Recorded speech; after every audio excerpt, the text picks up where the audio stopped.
بسم الله الرحمن الرحيم.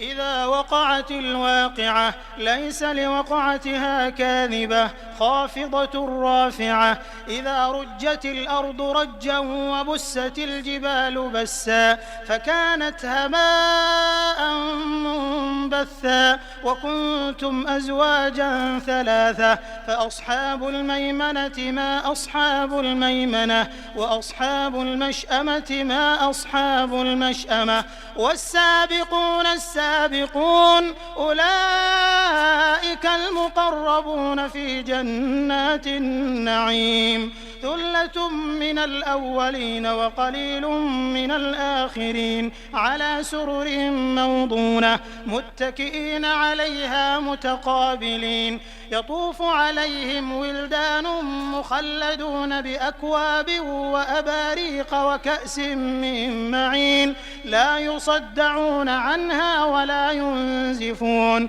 وفاكهة مما يتخيرون ولحم طير مما يشتهون وحور عين كأمثال اللؤلؤ المكنون جزاء بما كانوا يعملون. لا يسمعون فيها لغوا ولا تأثيما إلا قيلا سلاما سلاما.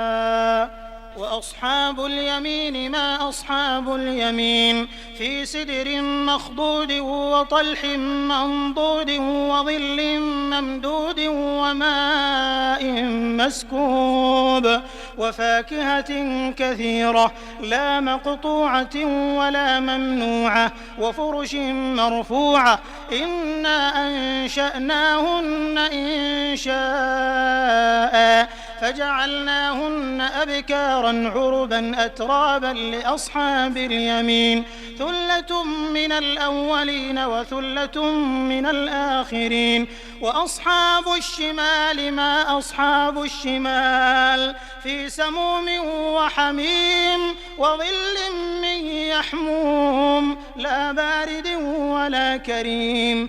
إنهم كانوا قبل ذلك مترفين وكانوا يصرون على الحنث العظيم وكانوا يقولون أئذا متنا وكنا ترابا وعظاما أئنا لمبعوثون أو آباؤنا الأولون.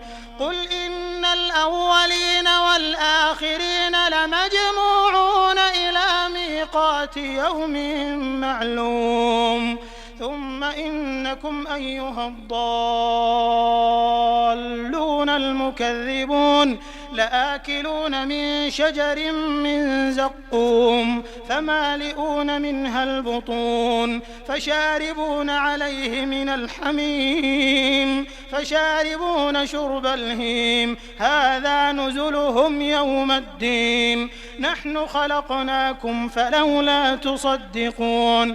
أفرأيتم ما تمنون أأنتم تخلقونه أم نحن الخالقون. نحن قدرنا بينكم الموت وما نحن بمسبوقين على أن نبدل أمثالكم وننشئكم فيما لا تعلمون.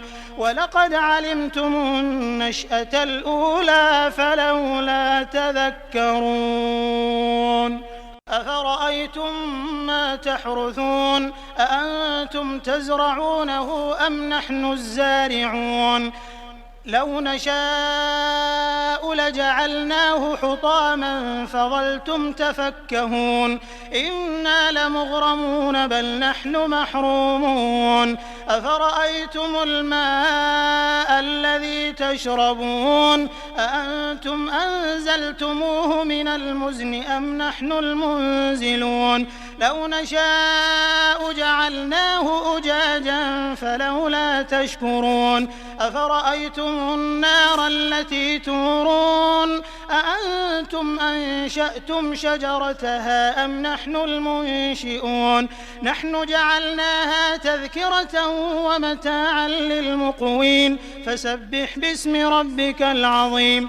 فلا أقسم بمواقع النجوم وإنه لقسم وقسم لو تعلمون عظيم إنه لقرآن كريم في كتاب مكنون لا يمسه إلا المطهرون تنزيل من رب العالمين أفبهذا الحديث أنتم مدهنون وتجعلون رزقكم أنكم تكذبون فلولا إذا بلغت الحلقوم وأنتم حينئذ تنظرون ونحن أقرب إليه منكم ولكن لا تبصرون فلولا إن كنتم غير مدينين ترجعونها إن كنتم صادقين فأما إن كان من المقربين فروح وريحان وجنة نعيم وأما إن كان من أصحاب اليمين فسلام لك من أصحاب اليمين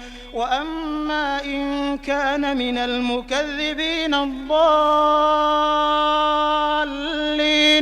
فنزل من حميم وتصلية جحيم إن هذا لهو حق اليقين فسبح باسم ربك العظيم